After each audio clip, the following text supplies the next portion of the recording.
Hello Milky friends, it is Milkstool here with you for another exciting Idle Heroes video. So the very good news, the Celestial Island upgrade has finally dropped for all the non-Chinese servers, the non-tap-tap servers. So it's a very happy here for me today on day 3000 of unemployment. Yes, if you're still wondering, I am still deeply unemployed. So the new island looks fantastic. Because it doesn't look like the old island. So what's gone are the old pot plants. I call them pot plants. I don't actually know what they're called. But like the daffodil thing, the harvest tree thing, that's all gone. And that in its place, what's still remaining are the mines that you have. The gold mines, the dust mines, and the gem mines. And the good news is it preserves the last level it was at. So I had maxed out my gem mines, my dust mine, and my gold mines to level 40. And so if you had maxed it to that level or whatever level it was at before the upgrade, it stays at that level. The difference now is obviously that these mines will now go to level 60 from 40 to 60. And I've only managed to max out one of them, which is this gold mine.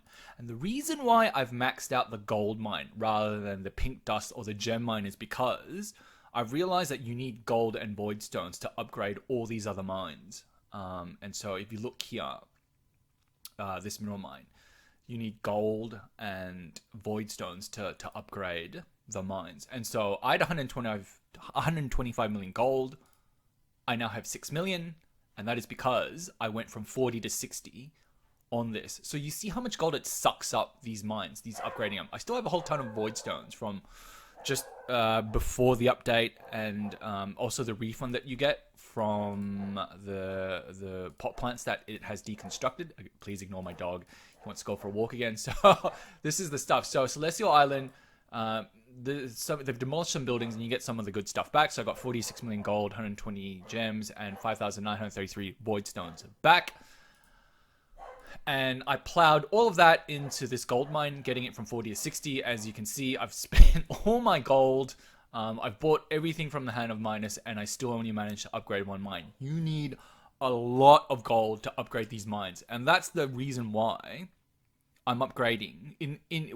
When you think about mines and which one to upgrade first, I'm upgrading the gold first because you need the gold to upgrade the other mines.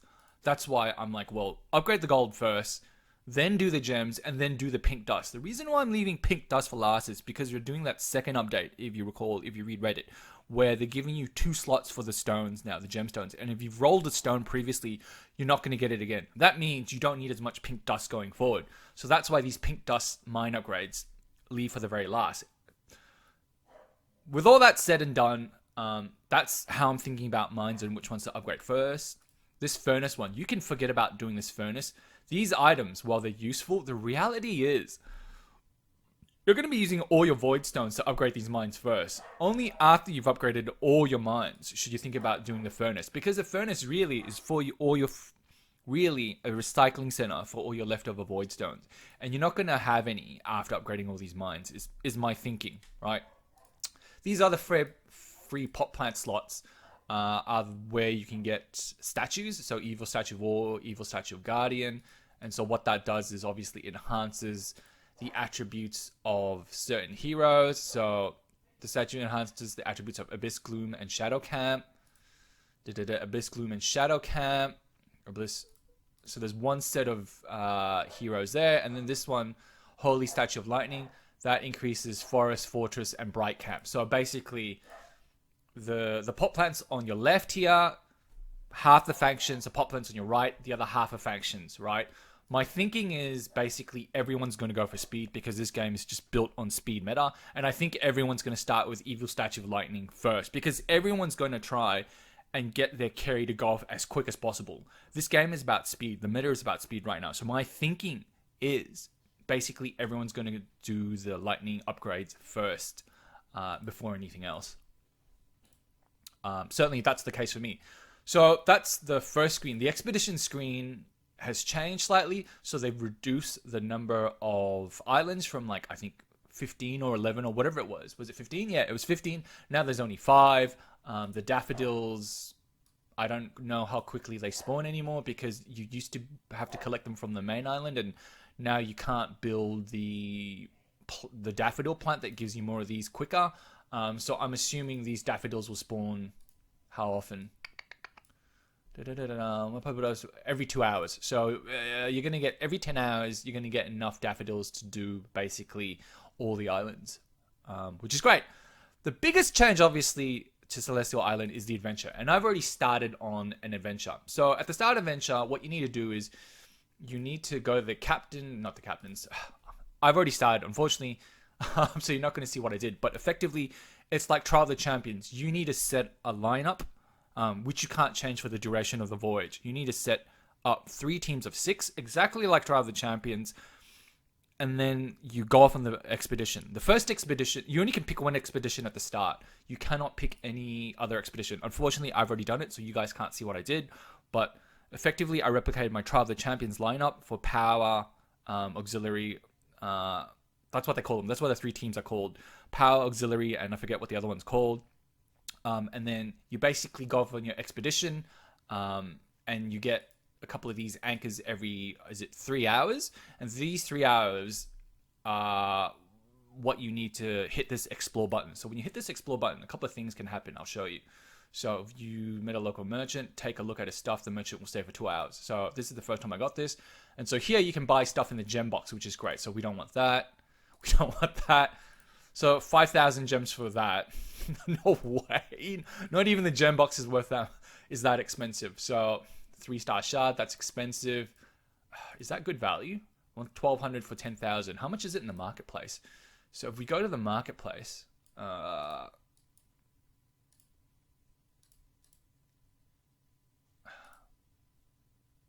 yeah, so it's better. Pink dust is much better value. So we go back to Celestial Island. What happens to my merchant? The merchant's still here. So, no, sorry. So this is good value. This is, I'm not going to pay 3,000 for that. That's for 1 skin. Oh no, that's 5 skins. 3,005 skins. That's pretty good. This is, there's no way an exclusive orange artifact is worth that much. Not to me anyway. And this red one, no way. 10 books, 100, that's a good deal. Buy that. No, that's not a good deal. That's 200 each. 200 each. So between this one and this one, same. These Super Ocean coins aren't worth that much to me. Scrolls, 125 each. Same as the marketplace. No better, no worse. I'm buying scrolls for the anniversary event, so we're going to get that. Okay, so that's one of the options you can get from the explore page. Here you go. So that's another one. So what I had already spent 3 of these anchors before I did this video. The first 2 were related to speeding up the exploration, where I could get an extra 2% by spending 50 gems. Just there was this abandoned ship. We had to help it. And you spend 50 gems and you get to increase the progress. And then there was also an attack one where you encountered another ship and you... I'll hit explore. Maybe I'll get lucky and I'll get another one of those ones where you find another ship. Basically, you found another ship and you could basically... your fleet actually alarmed a monster on shipwrecks. Would you like to confront it? Yeah, why not? And obviously everyone's going to do their best. This is where it gets confusing. This I think this is a PvE challenge. So going back to before when I was talking about how I met another person's ship. So I confronted another player's ship. In that instance, it was basically Trial of the Champions. The difference was I couldn't tell what his lineup was. So when you set your lineup for this expedition, you basically have to set it on the premise of you don't know what that other player's 3 teams are going to look like. And on that basis alone, I think you just have to go out there and just max out 2 teams. It's a Trial of the Champions strategy, except you don't know in what order they've placed their best teams. That's the challenging part about this particular mode. It's effectively when you come up against competitive ship, it's Trial of the Champions, but you can't tell which teams they've put in there in what order. So I've just decided, you know what, I can't tell. I'm just going to do my best 3 team, load my best 2 teams up, and if I win, I win. If I don't, I don't. My gut tells me everyone's putting their best team first, but I could be wrong. Anyway, we've countered this monster. What do? The problem here is now I don't know if it's PvE or PvP this monster I'm facing against. So I don't know which lineup I should put stack into it. Because I don't know, I'm just going to default to my PvP lineup.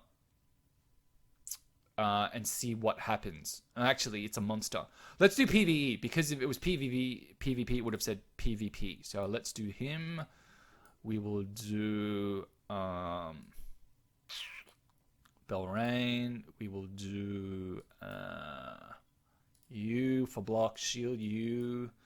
We will also do you, and we will do you because we want. And then monster, we'll do Phoenix. All right, so let's see what happens. I think this is PvE. Yeah, it's PvE.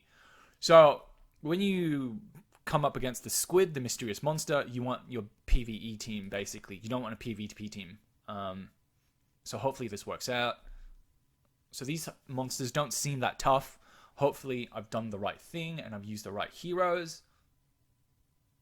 So this is, I love this new content. Let me just first up say, I think this expedition mode is exactly what this game needs, and I think a lot of people are going to have a lot more things to do. So what are we doing? We won one scroll, which is nice.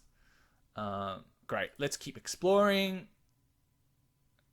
Standard fleet. So you've encountered stranded fleet. Would you like to rescue them? So this is what I was talking about at the start. You can encounter stranded fleets, and if you spend 50 gems, it increases your progress, which is this progress thing here. It's kind of shaded by 2-point-something%. Yep.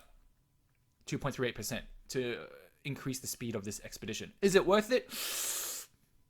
I don't know. I haven't done the math. This is a giant math optimization problem, which I will get my head around once I've done this expedition mode a bit more. I'm sure a lot of you will also do the thing. So plunder, this is what I was talking about.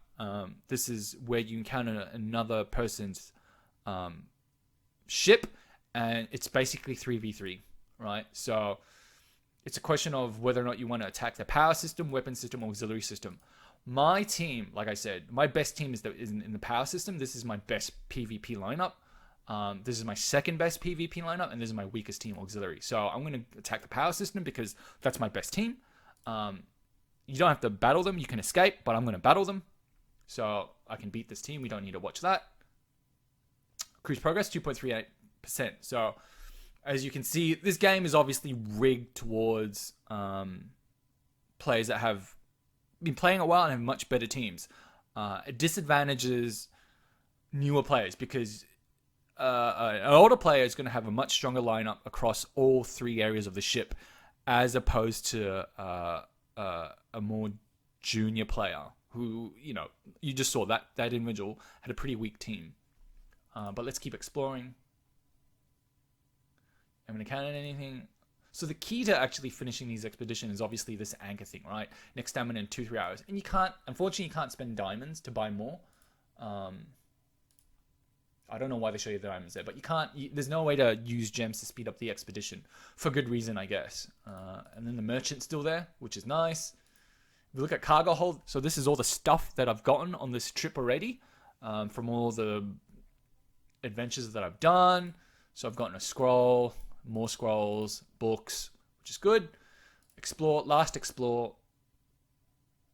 ruins map. Well, you found a hidden route which can be selected in the next exploration only and get different wards. A hidden route is not selected. Okay.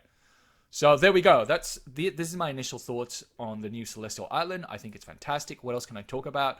So there are things here that we can upgrade. Durability is max. So I haven't lost any battles. That's why my durability is still 100%. I also don't have any tech points. That's why I can't upgrade any of these things. But yeah, new Celestial Island, pretty good, pretty fancy. I'll make another video once more stuff happens. But right now, like I said, these gem mines focus on the gold. At least I'm focusing on the gold because you need gold to upgrade these mines. And I suspect everyone has enough void stones. You're not going to have these tokens, these victory tokens or whatever you call them, to build any of these statues. But like I said, I think everyone's going to go in for speed, and if you have a carry, everyone's going to go for evil statue lightning first up. And if you don't do it, you're going to be out of the money. Everyone's carry is going to shoot off before yours and kill off your particular lineup. So yeah, that's my thoughts. Thanks for watching.